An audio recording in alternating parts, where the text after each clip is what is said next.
ಅಮ್ಮ ನಾವ್ ಹೋಗಿದ್ವಲ್ಲ trip ಹಿಂಗಿತ್ತು? Trip ಏನೋ ಚೆನ್ನಾಗೇ ಇತ್ತು, ಆದ್ರೆ ತುಂಬಾ ವರ್ಷದಿಂದ ಕಾಲ್ ನೋವು ಇದೆಯಲ್ಲ, ಮನಾಲಿನಲ್ಲಿ ನಡೆದು ಇವಾಗ ಮಂಡಿ ಮತ್ತೆ ಕಾಲು ತುಂಬಾ നോവാಗ್ತಾ ಇದೆ. ನಮ್ಮಮ್ಮ ಕಾಲ್ ನೋವ್ತಿದೆ ಅಂತೆ. ഓ കാലുവേദനയാണോ? എന്റെ ഫ്രണ്ടിന്റെ അമ്മയ്ക്ക് ഇതുവരെ കാലുവേദന വന്നപ്പോ അവനൊരു ഹോസ്പിറ്റലിൽ കൊണ്ടുപോയിട്ടുണ്ടായിരുന്നു. ഞാനിപ്പോ തന്നെ അപ്പോയിന്റ്മെന്റ് എടുക്കാം. നമുക്ക് മൂന്നൂർക്ക് നാളെ പോവാം. ಹಾಸ್ಪಿಟ್ಲಿಗ ನಾನ್ ಬರಲ್ಲಪ್ಪ, ಸರ್ಜರಿ ಎಲ್ಲ ಮಾಡ್ಬೇಕು ಅಂತಾರೆ, ನನಗ್ ಭಯ ಆಗುತ್ತೆ. സർജറി ഒന്നുമില്ല അമ്മ, ട്രീറ്റ്മെന്റ് ഒരു 30 മിനിറ്റ് ഉണ്ടാവും. അതിന് നമുക്ക് പെട്ടെന്ന് തിരിച്ചു വരാം. ಅಮ್ಮಗೆ ಮಂಡಿ ನೋವಿತ್ತು, ಅದಕ್ಕೆ ನನ್ನ ಹಸ್ಬೆಂಡ್ ಅಂಜನಿ ಪೇನ್ ಮ್ಯಾನೇಜ್ಮೆಂಟ್ ಹಾಸ್ಪಿಟಲ್ಗೆ ಕರ್ಕೊಂಡ್ ಬಂದ್ರು. ಅಮ್ಮಗೆ ಮಂಡಿ ನೋವಿಂದ ಮನೆ ಕೆಲ್ಸನೇ ಮಾಡಕ್ ಆಗ್ತಾ ಇದ್ದಿಲ್ಲ.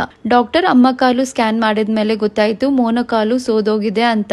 Doctor cold RFA treatment suggest ಮಾಡಿದ್ರು. ಈ ಟ್ರೀಟ್ಮೆಂಟ್ 30 ನಿಮಿಷದಲ್ಲೇ ಮಾಡಿ ಮುಗಿಸಿದ್ರು. ಮತ್ತೆ ಇದು ಬಂದು FDA approve treatment. Doctors US UK ಕಂಟ್ರಿದಲ್ಲೂ ಯಾವೇ ಸರ್ಜರಿ ಇಲ್ದಿರ ಮಂಡಿ ನೋವು ಕಮ್ಮಿ ಮಾಡಕ್ಕೆ ಈ ಟ್ರೀಟ್ಮೆಂಟ್ ಯೂಸ್ ಮಾಡೋದು.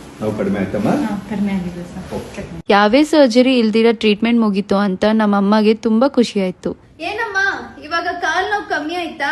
ಕಾಲ್ ನೋವೆಲ್ಲ ತುಂಬಾನೇ ಕಮ್ಮಿ ಆಯ್ತು. ನೆಕ್ಸ್ಟ್ ಟ್ರಿಪ್ ಯಾವಾಗ ಅಂತ ಹೇಳೋ, ಬೇಗ ರೆಡಿ ಆಗ್ತೀನಿ. ശരി അമ്മേ